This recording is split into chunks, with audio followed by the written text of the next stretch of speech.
The transport shuttle descended toward Station Viridian with practiced ease, its hull reflecting the light of 3 distant suns. Inside, Day One pressed his face against the window, watching the massive structure grow larger. The station was a marvel of engineering, a floating city that housed over 2 million beings from across the galaxy. Museums, research facilities, and diplomatic quarters all existed within its spinning rings. "Stop acting like a tourist," Hee-Jin said from the seat beside him. She was reviewing data on her tablet, preparing for their meeting with the museum curator. "We've been to bigger stations. Not ones with access to the ancient collection," Daewon replied. His eyes sparkled with excitement. For 5 years, he had been studying fragments of human history scattered across colony worlds. Now he finally had clearance to examine artifacts from Earth's lost generation ships. The shuttle docked smoothly. They gathered their equipment and made their way through the crowded corridors. Station Viridian was a melting pot of species. Day One saw insectoid Thranx merchants haggling with crystalline luxons. A group of aquatic aquarii floated past in their water-filled mobility spheres. Towering above everyone were the Kryn, their reptilian features making other species instinctively give them space. The Galactic Museum occupied the station's central ring. Its entrance was marked by holographic displays, showing artifacts from civilizations both living and extinct. A tall, feathered being waited at the main desk. His plumage was silver and black, and his amber eyes tracked their approach with unnerving precision. "You must be the human researchers," the avian said. His voice was melodious, almost musical. "I am Velthar, senior curator.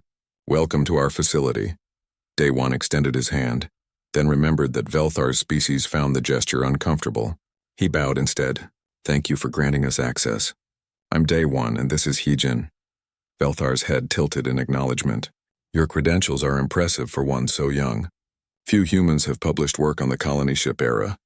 He gestured with one wing arm. "Follow me." The human artifacts are in storage level 3. They walked through galleries filled with wonders. Day One saw the first faster-than-light drive encased in protective glass. He passed weapons from the Kryn Thranx War that had nearly torn the galaxy apart. Each artifact had a story, a piece of history preserved for future generations.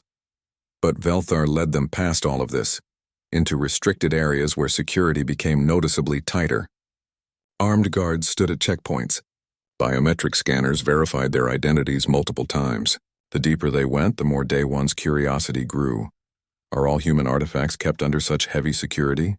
Hee-Jin asked. "No," Velthar said. "We are taking a longer route. There is something I wish to show you first. Consider it a courtesy as you have traveled far." They entered a circular chamber. At its center, suspended in a shimmering containment field, floated a suit of armor. It was black as void, its surface seeming to absorb light rather than reflect it. The design was elegant yet alien, with smooth curves that suggested both beauty and menace. Day One stopped breathing. He had never seen anything like it. "What is that?" Hee-Jin whispered. "We call it the Reaper's Mantle," Velthar said. His voice carried a weight of old sorrow. "It was found drifting in deep space 400 years ago. No ship nearby, no indication of where it came from. Initial scans suggested it was created by the Ancients. The Ancients. Every spacefaring species knew the legends. Millions of years ago, a civilization had spread across the entire galaxy. They built wonders that defied understanding, created technology that seemed like magic. Then suddenly they vanished. All that remained were ruins and artifacts scattered on forgotten worlds." "Why is it called the Reaper's Mantle?" Day One asked, unable to look away from the armor. Velthar's feathers ruffled in what might have been distress. "Because it has killed or broken the minds of over 10,000 beings. Every species in the Galactic Council has sent champions to attempt wearing it. Warriors, scientists, diplomats, psychics. All failed. The armor rejects them violently. Neural feedback, catastrophic pain, coma. 53 beings died. Thousands more never recovered their minds." Hee-Jin pulled at Day One's sleeve. "We should go. This doesn't concern our research." But Day One couldn't move. The armor held his attention like gravity held planets. There was something about it, something that called to him in a way he couldn't explain. His feet carried him closer to the containment field. "Do not approach too near," Velthar warned. "The field is calibrated to prevent contact, but the armor has exhibited strange properties in the past." A massive figure entered the chamber. Cross, the security chief, was a Kryn who stood nearly 8 feet tall. His scales were the color of old bronze, and his eyes held the cold calculation of a career soldier. "Curator, I must object to bringing outsiders here," Cross said. His voice rumbled like distant thunder. "This area is restricted for good reason." "They are cleared researchers," Velthar replied calmly. "I deemed it educational." Cross's gaze fixed on Daewon, who had moved within a meter of the containment field. "Step back, human." Daewon barely heard him. Up close, he could see details in the armor's surface. Patterns that might have been writing in an unknown language.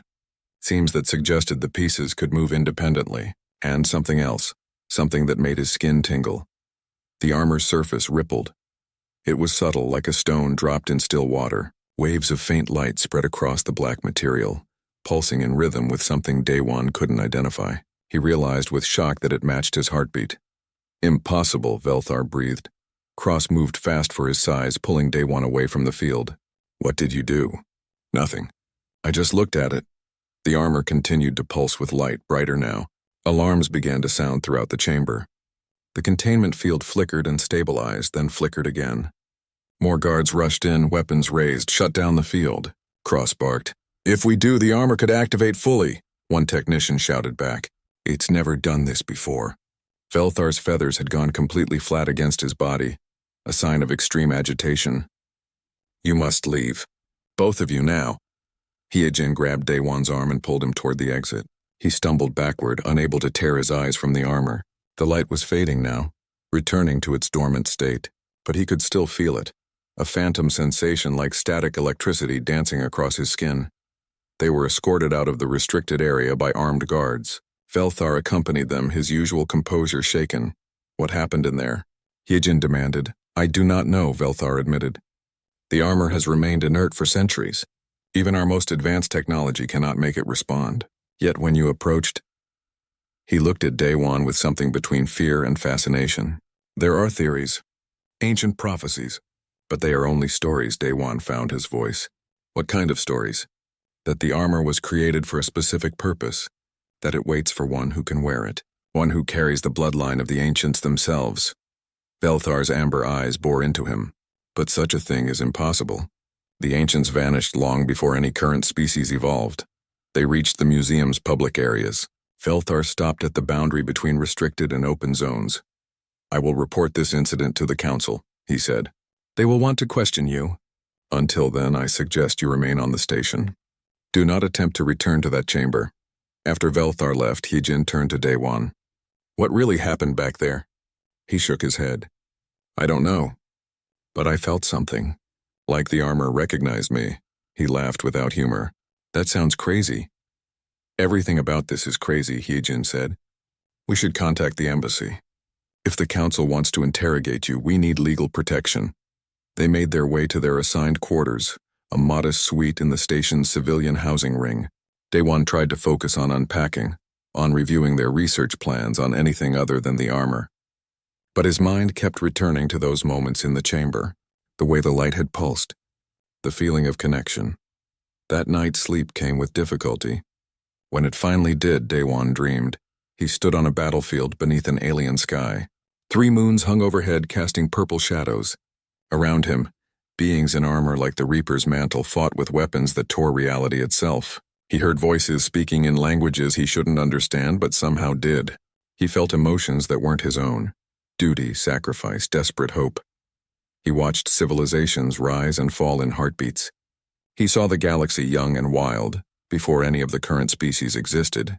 He witnessed the creation of wonders and the birth of horrors. And through it all he wore the black armor, felt it move with him like a second skin, knew its power as intimately as his own breath. Daewon woke with a gasp, his sheets soaked with sweat. Dawnlight filtered through the viewport. Hyejin's voice came from the other room, speaking urgently into a communicator. Everything had changed. The armor had recognized him, and somehow, impossibly, he had recognized it in return. Whatever happened next, Daewon knew his life would never be the same. The Reaper's mantle had been waiting, and now it had found what it sought.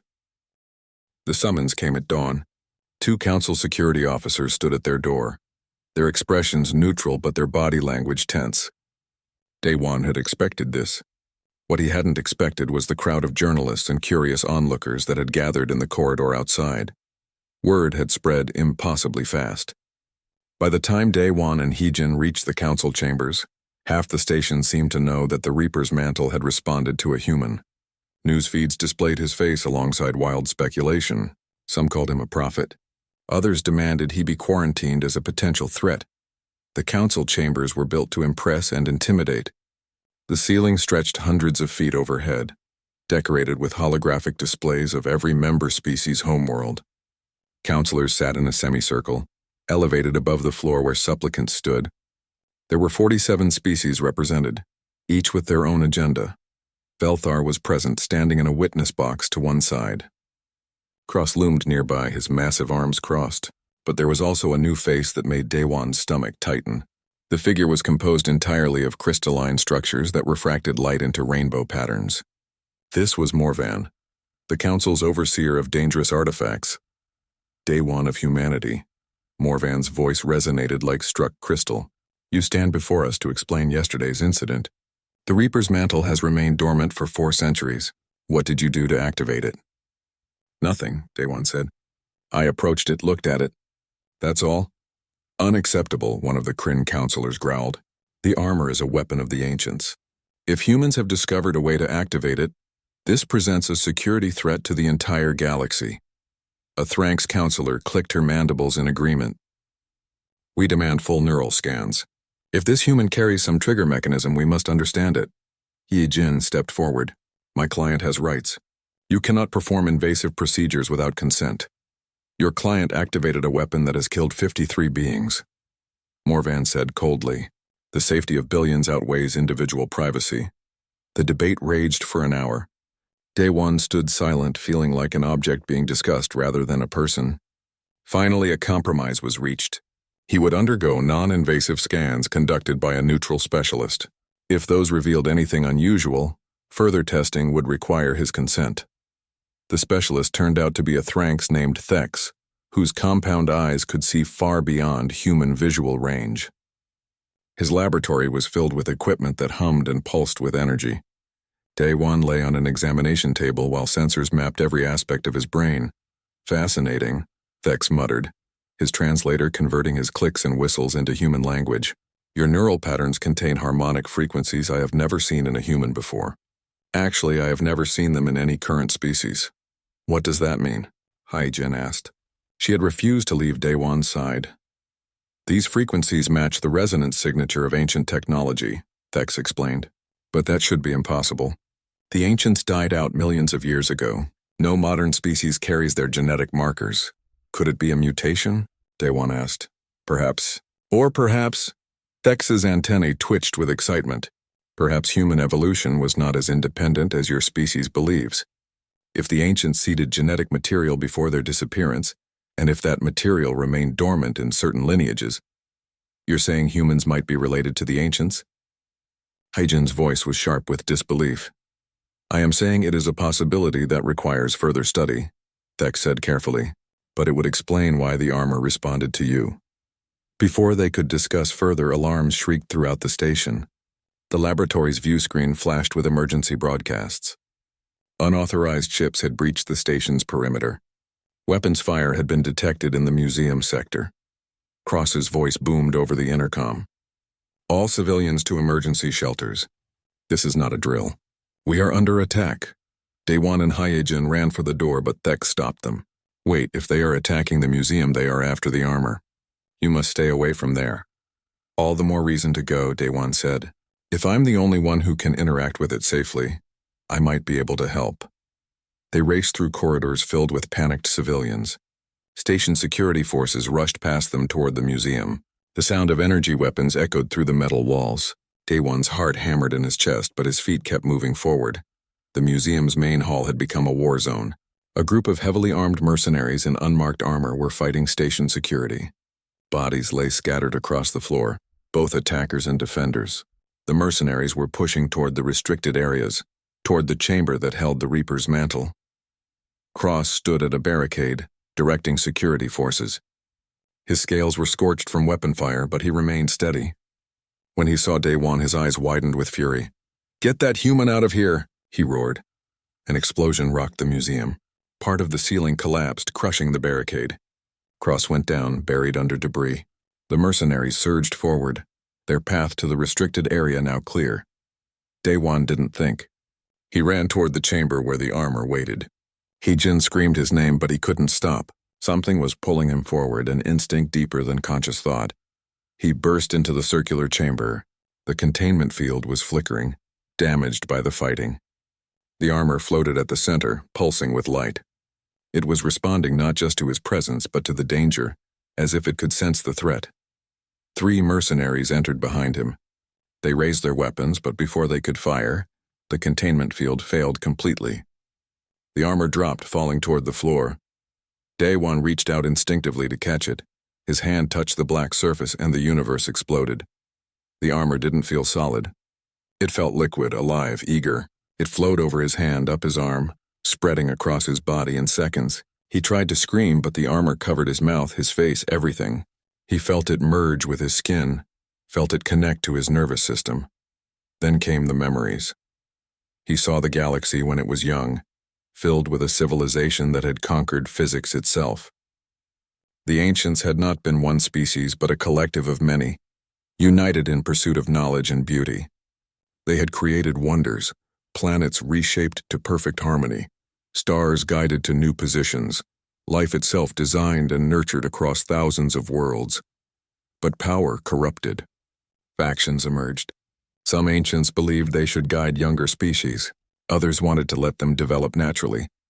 The disagreement became conflict. Conflict became war. The ancients tore themselves apart with weapons that could unmake reality. In the final days, as their civilization burned, a group of ancients made a choice. They could not stop the destruction, but they could ensure that something of their legacy survived. They took their genetic material and seeded it across the galaxy, hidden within the DNA of primitive species. One day, when those species evolved and matured, they might find what had been left behind. The armor was part of that legacy, a tool created for the guardians who would come after. It was keyed to ancient genetics, waiting for someone who carried the bloodline to claim it. And humans, descended from primates on Earth, carried within them a gift from beings long dead, a gift they had never known existed. Day-One's consciousness returned to the present. He stood in the chamber encased in the black armor. It fit perfectly, moving when he moved, breathing when he breathed. Through its sensors, he could perceive the world in ways human eyes never could. He saw energy patterns, quantum fluctuations, the very fabric of space-time. The 3 mercenaries stared at him in horror. One raised his weapon, fired. The energy bolt splashed harmlessly against the armor's surface. "Stand down," Day-One said. His voice came out distorted, amplified by the armor. "Leave now and you won't be harmed." They ran. Day-One staggered, overwhelmed by the flood of information. The armor was showing him schematics, weapon systems, tactical data. It wanted to be used to fulfill its purpose, but the strain was enormous. His human body wasn't designed to handle this much input. Hyojin ran into the chamber. She stopped when she saw him, her face pale. "Day-Wan, it's me," he said. "I'm still me, I think. Can you take it off?" he tried. The armor didn't respond to his command. It had bonded with him completely, integrated into his biology. He was wearing it, but it was also part of him now. Velthar appeared in the doorway, his feathers raised in alarm. Behind him came council security and medical teams. They surrounded Day-Wan, weapons drawn but not aimed. "Do not move." Morven's voice echoed from a hovering drone. "You are now classified as a potentially hostile entity. Submit to containment or be neutralized." Pain lanced through Day-Wan's skull. The armor was teaching him, forcing information into his brain faster than he could process. He saw weapon systems activating, targeting solutions appearing. The armor wanted to protect him, to eliminate threats. "No," he gasped. "Stand down." "They're not enemies." The armor hesitated, then obeyed. The targeting systems deactivated. Day-Wan fell to his knees, the strain too much. The last thing he saw before darkness claimed him was Hyojin's face, twisted with concern, and beyond her a station full of beings who now feared what he had become. The armor had chosen him. But the price of that choice was only beginning to reveal itself. As consciousness faded, Day-One woke to sterile white walls and the steady beep of medical monitors. His body felt strange, both his and not his at the same time. He tried to sit up and found the armor still covered him, though it had thinned to a second skin barely thicker than fabric. "Easy," a familiar voice said. His sister Ji-Won sat beside the bed, her pilot's uniform rumpled from travel. Her eyes were red-rimmed but fierce. "You've been unconscious for 2 days. Ji-Won? What are you doing here?" "Heejin called me. Said my idiot brother had bonded with a doomsday weapon." She squeezed his hand, careful of the black material. "You always were too curious for your own good." The door opened. An older human man entered, his gray hair pulled back in a neat ponytail. He carried himself with the confidence of someone who had spent decades proving himself in alien spaces. This was Taiyang, and Day-One knew his reputation. The man had dedicated 40 years to studying the ancients. "You're awake." "Good." Taiyang pulled up a chair, studying Day-One with intense interest. "Do you know what you are now?" "A person wearing alien armor," Day-One said. "No, you are proof of a theory I've held for decades. Humans are not native to this galaxy's current evolutionary cycle. We are descendants of the ancients, their genetic legacy preserved in our DNA." Taiyang leaned forward. "I've published papers arguing this point. The scientific community called me crazy, but you just proved I was right." Day-One processed this. "If we're related to the ancients, why don't we have their technology?" "Their knowledge?" "Because they made sure we wouldn't," Taiyang said. "They seeded primitive genetic material, not fully developed species. They wanted their descendants to evolve naturally, to learn and grow without the weight of their mistakes. But they left keys hidden in our DNA, keys to unlock the tools they left behind. The armor. One of many, I suspect. The ancients scattered their legacy across the galaxy. Most of it remains buried or unrecognized. But now that one human has activated an ancient artifact, others might follow." A sharp pain shot through Day-One's head. The armor pulsed, responding to his distress. Information flooded his mind again, overwhelming his senses. He saw weapon schematics, tactical protocols, the accumulated knowledge of ancient warriors. Ji-Won grabbed his shoulder. "What's happening?" "The armor," Day-Won gasped. "It's trying to teach me. Too much, too fast." Taiyang pulled out a scanner. "Your body is human, but the armor is ancient technology operating at levels far beyond human capacity. The strain on your nervous system is immense. If this continues, it will kill you. Can we remove it? I don't think so. It's integrated with your biology at the cellular level. Removing it would be like removing your own skin." Taiyang's expression was grave. "You're going to have to learn to control it, or it will burn you out from the inside." Over the next few hours, they ran tests. The armor had enhanced Day-One's strength to incredible levels. He could lift objects that would normally require machinery. His reflexes operated faster than human thought. Through the armor's sensors, he could see across multiple spectrums, perceive things invisible to normal eyes. But every use brought pain. The armor drew power from his body's energy, from his very life force. Extended use would drain him completely. "You're a weapon now," Ji-Won said bluntly. "The question is, whose weapon?" As if in answer, alarms blared through the medical facility. Hyjin burst in, her face pale with fear. "They're coming." Kreeth's fleet just entered the system. General Kreeth was known throughout the galaxy as a warlord who had conquered 12 systems through brutal force. If he wanted the armor, no amount of council diplomacy would stop him. Morvan's voice echoed from every speaker in the facility. "Attention all personnel. The council has voted to surrender the human-designated Day-One to General Kreeth. This decision is final." "They're selling you out," Ji-Won said, her voice sharp with anger. "They'd rather give you to a monster than risk a war." "Can't blame them," Day-One said quietly. "I am dangerous. Maybe it's better if I'm someone else's problem." Taiyang shook his head. "If Kreeth gets his hands on you, he'll dissect you to understand the armor. Then he'll hunt down every human in the galaxy, hoping to find others who can use ancient technology. He won't stop until he controls everything." "Then what do I do?" "Run," Heejin said. "I've contacted some friends. They have a ship. They moved fast." Ji-Won and Heejin helped Day-One through maintenance corridors while Taiyang ran interference, using his academic credentials to buy them time. The station was on lockdown, but Heejin had spent the last 2 days mapping escape routes. They reached a docking bay where a battered cargo hauler waited. Its captain was a grizzled human who asked no questions and accepted payment in advance. Within minutes, they were launching, slipping out of the station amid the chaos of Kreeth's fleet arrival. But they weren't fast enough. 3 of Kreeth's warships broke formation pursuing them. Energy blasts rocked the cargo hauler. The captain cursed, pushing the ship's engines to their limit. "We can't outrun them," G1 said, studying the tactical display. "Not with this bucket." In the distance, a civilian transport was fleeing the battle. It was packed with refugees, families trying to escape before the fighting started. One of Kreeth's warships changed course, moving to intercept it. "They're going to destroy that transport," Heejin said, horror in her voice. "They'll kill everyone on board just to prove a point." Daewon stood. The armor responded to his will, thickening into full combat configuration. "Get me close to that warship." "You can't survive in space," the captain protested. "The armor can." Daewon didn't know how he knew this, but the knowledge was there, placed in his mind by the ancients. "Open the cargo bay." G1 grabbed his arm. "This is suicide. It's necessary." He met her eyes. "Those people need help. Isn't that what humans are supposed to do? Help each other?" The cargo bay doors opened. Air rushed out into vacuum. Daewon jumped. The armor sealed completely, providing oxygen and pressure. He flew through space, propelled by systems he barely understood. The warship loomed ahead, massive and menacing. Its weapons were charging, preparing to fire on the defenseless transport. Daewon didn't hesitate. He slammed into the warship's hull, and the armor activated weapons he hadn't known existed. Energy blades extended from his arms. He carved through metal like it was paper, cutting deep into the ship's systems. Explosions bloomed along the warship's surface. Its weapon systems went offline.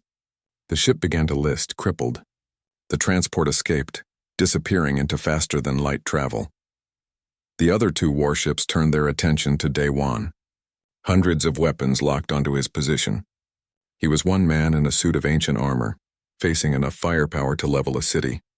The armor showed him tactical solutions, weak points in the warship's shields, optimal strike patterns, probability calculations for survival. The probability was less than 1%. Daewon smiled grimly. "Let's see what we can do." He attacked. It was the most intense 17 minutes of his life. The armor moved faster than thought, dodging weapon fire, striking at vulnerable points. He destroyed weapons arrays, crippled engines, tore through shielding. Every action brought new pain, the strain of using the armor's full power burning through his body. But he kept fighting. Because behind him, the cargo hauler was escaping. Because in that civilian transport, hundreds of people were fleeing to safety. Because if he didn't stop Kreeth here, more innocents would die. One warship exploded, its reactor critical. The other retreated, damaged beyond combat capability. Daewon floated in space, surrounded by debris, his body screaming in agony. The cargo hauler returned, retrieving him. He collapsed in the bay, barely conscious. Through failing vision, he saw G1's face above him, saw her tears, heard her voice calling his name. "I'm okay," he whispered. "They're safe." "The transport got away." "You idiot," she sobbed. "You nearly died." "But I didn't." They escaped into the depths of space. News of the battle spread across the galaxy at light speed. Images of Daewon in the black armor, single-handedly fighting off warships to save civilians, played on every news feed.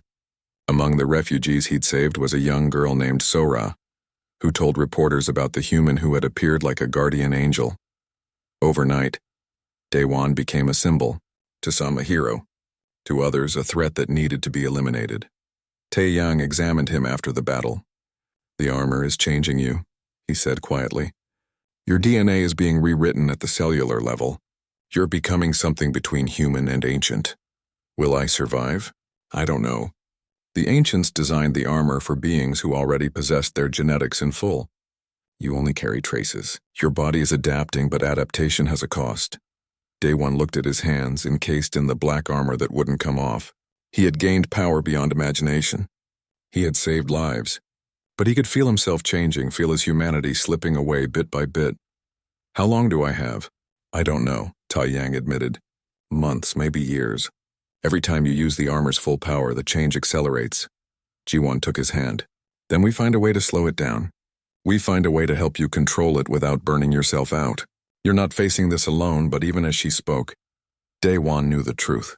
The armor had chosen him, but it was killing him slowly. He was becoming a weapon. powerful and deadly and increasingly inhuman. The only question was whether he would live long enough. The message reached the Velkari Empire 6 months after Jiwoo had been thrown to Thresh 9. It was a simple report from a supply ship captain who had made an unauthorized flyover of the moon's surface. What he reported should have been impossible. The Raveth had built structures, not dens or nests, but actual buildings, walls made from stacked stones, roofs woven from branches, storage areas for preserved food, training grounds where young Raveth practiced with weapons that looked disturbingly like human design. And in the center of it all, a human woman who moved among apex predators like she belonged there. The Empire's response was immediate. This was not just embarrassing. This was dangerous.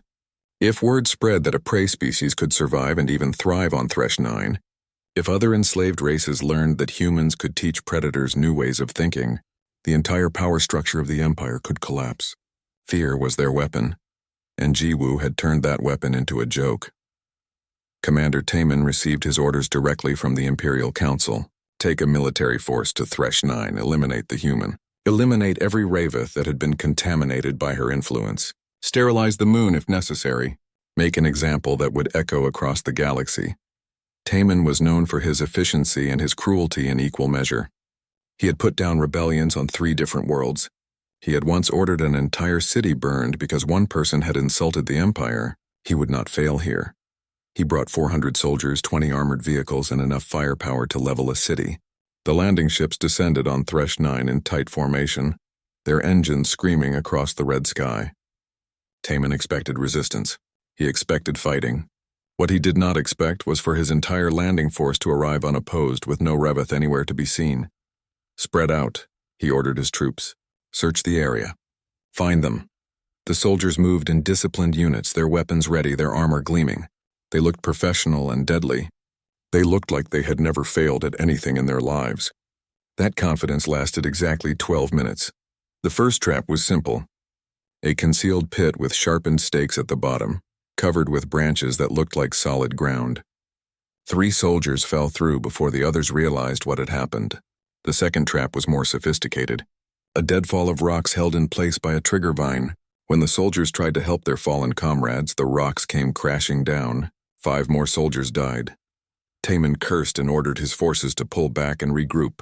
But pulling back meant walking through the same jungle they had entered through, and Jiwoo had spent 6 months making that jungle into a death trap. Snares caught legs. Tripwires triggered swinging logs. Hidden pits collapsed under armored vehicles. The Raveth attacked while the Velkari forces were confused and scattered.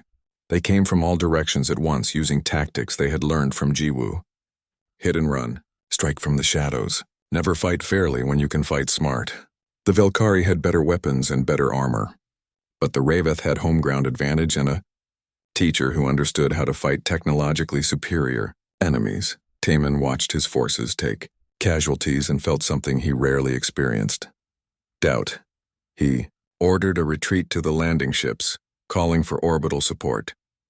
If he couldn't win on the ground, he would win from space. He would burn this entire section of the moon from orbit and be done with it. But when his ships tried to leave atmosphere, they found their launch coordinates had been sabotaged. Someone had hacked into their navigation systems and corrupted the data. The ships could fly, but they couldn't navigate properly. Trying to break orbit without proper coordinates would send them spiraling into space or crashing back to the surface. The human did this, one of his technical officers reported, his voice shaking. She accessed our systems during the initial landing. We thought it was a scanning error. It was not. Taemin stared at the report in disbelief. She hacked our military-grade encryption? That is impossible. She is from Earth, Commander. Humans developed quantum computing centuries before achieving faster-than-light travel. Their technical expertise is, I do not care about human history. Taemin shouted. Fix it. Now. While his technicians worked to restore the navigation systems, Taemin set up a defensive perimeter around the landing site. His soldiers dug in with heavy weapons and shield generators. They would hold here until the ships were functional. Then they would glass this moon from orbit and forget any of this had ever happened. That was when Jiwoo contacted him. The transmission came through on the same frequency. The Velkari used for official communications. The image showed a human woman wearing armor made from Raveth scales and holding a crude spear. Behind her stood Kresh and dozens of other Raveth, their scales showing colors of aggression and readiness. "Commander Taemin," Jiwoo said in perfect Velkari standard language. "I am Jiwoo of Earth, leader of the Raveth Pack and defender of Thresh 9. You have invaded my territory. You have killed my people. This is your one chance to leave peacefully." Taemin laughed. "You think you can dictate terms to the Empire? You are a criminal who was sentenced to death. You are already dead. You just have not stopped breathing yet." "I was thrown away to die," Jiwoo agreed. "But I did not die. I survived. I thrived. I built something new here. And now you are threatening to destroy it because it frightens you. Not because we have harmed anyone. Not because we have broken any laws. But because we exist and our existence challenges your power." "Your existence is the crime," Taemin replied coldly. "The Raveth are weapons. You have turned them into something else. Something unpredictable that cannot be allowed." Jiwoo's expression hardened. "Then we are at war, Commander. And war is something humans understand very well." The transmission ended. Taemin ordered his forces to prepare for a major assault. Whatever the human and her beasts were planning, he would crush it with overwhelming force. He had 400 trained soldiers. She had animals and traps. The outcome was inevitable. The attack came at dawn. But it did not come from the Raveth. It came from every other predator species on Thresh 9. Jiwoo had spent 6 months learning to communicate not just with the Raveth, but with every intelligent species the Empire had dumped on this moon to die. The 6-legged hunters called Krashik, the massive armored crawlers called Thudrak, the flying serpents called Skyreek. Species that had been natural enemies had been brought together by a human who understood that prey animals survived by cooperation, and predators could learn to do the same. They hit the Velkari defensive line from ground, air, and below the surface. The soldiers fought bravely, but they were fighting an entire ecosystem that had decided they were the invaders. Casualties mounted. Ammunition ran low. The shield generators were overwhelmed and failed. Taemin watched his perfect plan collapse into chaos. He made a decision he had never thought he would make. He opened a channel to Jiwoo and requested terms for withdrawal. The human appeared on screen again, now standing in what had been his command post. His soldiers were being held prisoner by Raveth, their weapons confiscated, their armor stripped away. "These terms," Jiwoo said calmly. "You will leave Thresh 9 immediately. You will declare it an independent world under my protection. You will never return. In exchange, I will return your soldiers alive. Not unharmed, but alive. They will carry the story of what happened here back to your empire." "The Council will never accept this," Taemin said, though his voice lacked conviction. "The Council is watching this transmission," Jiwoo replied. "I am broadcasting on all Imperial frequencies. Every world in your empire is hearing this conversation. They are seeing that prey can defeat predators. They are learning that humans can teach predators to be something more. You can accept my terms and preserve some dignity, or you can refuse and become the commander who was defeated by a single human and her friends." Taemin looked at the screen and saw his entire career ending. But he also saw something else. He saw the intelligence in the Raveth's eyes. He saw the way different species moved together with coordination that should have been impossible. He saw what humanity could do when given time and motivation, and he understood, perhaps for the first time, why the Empire had declared Earth a forbidden world. "I accept your terms," he said quietly. Jiwoo nodded. "Then go, Commander. Tell your Empire that Thresh 9 is no longer their prison. It is our home. Anyone who wishes to be free is welcome here. Anyone who comes to conquer will leave in pieces." The Velkari evacuated within hours. Their ships limped away from Thresh 9 with their wounded and their shame. Behind them, Jiwoo stood with Kresh on a cliff overlooking the settlement they had built together. The sun was setting, painting everything in familiar red and gold. "You think they will return?" Kresh asked. "Eventually," Jiwoo admitted, "but not soon. And when they do, we will be ready. We will be stronger. We will have built something worth fighting for." "You speak like leader," Kresh observed. Jiwoo smiled. "I learned from the best." Across the galaxy, the transmission of a human woman defeating an Imperial military force was spreading like fire through dry grass. On slave worlds and prison moons, on colonies and outposts, beings of every species watched and wondered. If a single human could do this, what could they do if they united? What could they accomplish if they stopped accepting? The Galactic Council convened an emergency session 3 days after Taman's defeat. Representatives from 47 species gathered in the orbital station above their capital world, their faces showing various expressions of concern, anger, and in some cases poorly hidden satisfaction. The Velkari had been bullies for 3 generations. Watching them get humiliated by a single human was entertainment for those who had suffered under their rule. The Velkari ambassador, an elder named Maureen, addressed the council with barely controlled fury. This human is a threat to galactic order.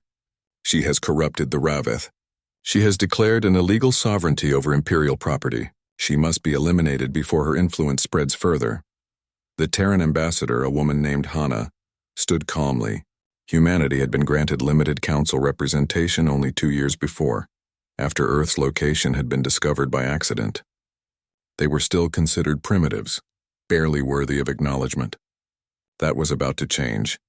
The human you speak of is Jiwoo, citizen of the New Busan colony, Hana said clearly. She was taken illegally by your empire as tribute. She was sentenced to death without trial. She survived through skill and courage. By your own laws of combat and conquest, Thresh 9 is now hers. She is prey, Morin shouted. Prey does not own worlds. She defeated your military commander, Hana replied calmly. Does that sound like prey to you? The council chamber erupted in argument. Some species supported the Velkari position because they feared change. Others supported the human because they hated the Velkari. A few remained neutral, trying to understand what this meant for the galaxy's future.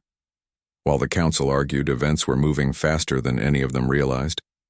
The transmission of Jiwoo's victory had reached Earth through the long-range communication network. Humanity's response was immediate and overwhelming. If one of their own was being threatened, if a daughter of Earth had claimed territory in space and the Empire wanted to take it from her, then Earth would have something to say about that. The human defense fleet launched from Earth's orbital shipyards. 12 ships, small by galactic standards but built with human engineering. They were fast, heavily armed, and crewed by people who had grown up in the gravity well of a death world. The fleet was commanded by Captain Hyan, who had spent 2 years searching for his sister before learning she was alive on Thresh 9. The fleet arrived in the Thresh 9 system 1 week after the Council's emergency session had begun. They emerged from faster-than-light travel in a formation that made every military analyst who saw it uncomfortable. Human pilots flew like they were insane, taking risks that would kill frailer species, pulling maneuvers that should have turned their crews into paste against the walls. Waiting for them was the Velkari Second Fleet. 50 ships, heavily armed, positioned between the human fleet and Thresh 9. The Velkari had decided that if the Council would not act, they would solve this problem themselves. They would destroy the human ships, glass Thresh 9 from orbit, and present the Council with accomplished facts. Admiral Borak, commanding the Velkari fleet, opened communications with the human ships. You are in Imperial space. Surrender your vessels or be destroyed. Captain Hyan's face appeared on screen. He looked tired, angry, and absolutely done with diplomatic niceties. This is Captain Hyan of the Earth Defense Vessel Incheon. My sister is on that moon. You threw her to your monsters. She survived. She thrived. She claimed that rock as her own. And now you want to kill her for having the audacity to live. I am here to make sure that does not happen. You have 12 ships, Borak replied. I have 50. The mathematics are not in your favor. Mathematics are funny things, Yen said. Let me give you some Earth mathematics. 12 ships crewed by humans who grew up in 1 gravity. 50 ships crewed by species who grew up in 0.6 gravity. We can handle 8 times the acceleration. We can make turns that would kill your pilots. We have been preparing for war since we discovered fire. You have been comfortable for so long you forgot what real predators look like. You dare threaten the Empire? I am not threatening, Jan replied calmly. I am explaining reality.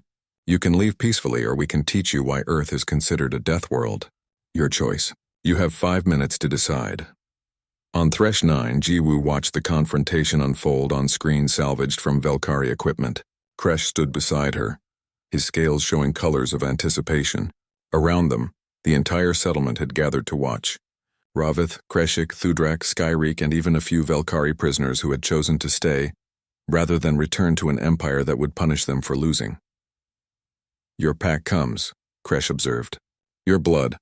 My brother, Jiwoo confirmed. I thought he was dead. I thought my whole family was gone. Family is strongest pack, Kresh said. This is same for humans and Raveth. In orbit, the 5 minutes expired. Admiral Borak had not withdrawn. He had instead ordered his fleet to attack formation.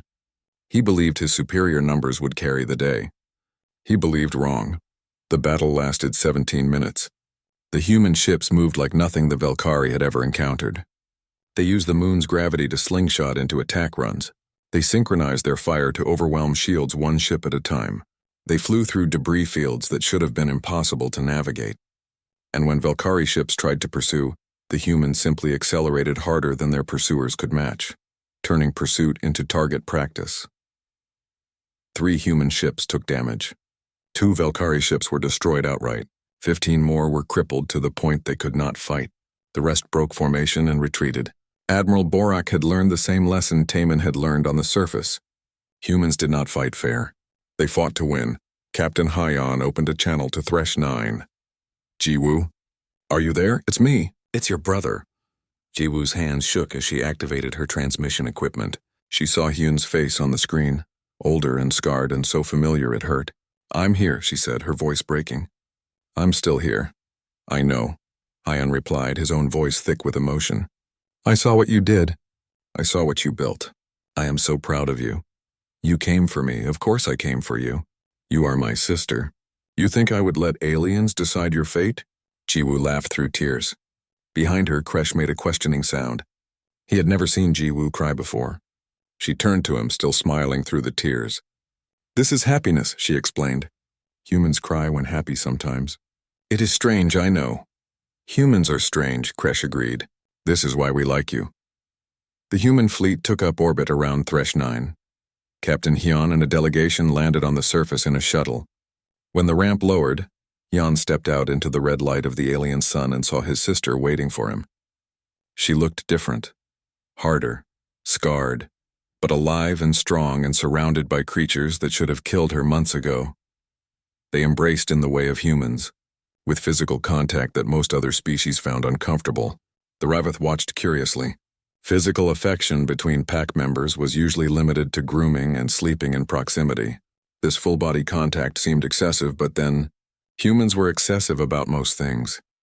You look like you have been through a war, Hyun said, pulling back to look at his sister. Several small ones, Jiwoo agreed. It has been interesting.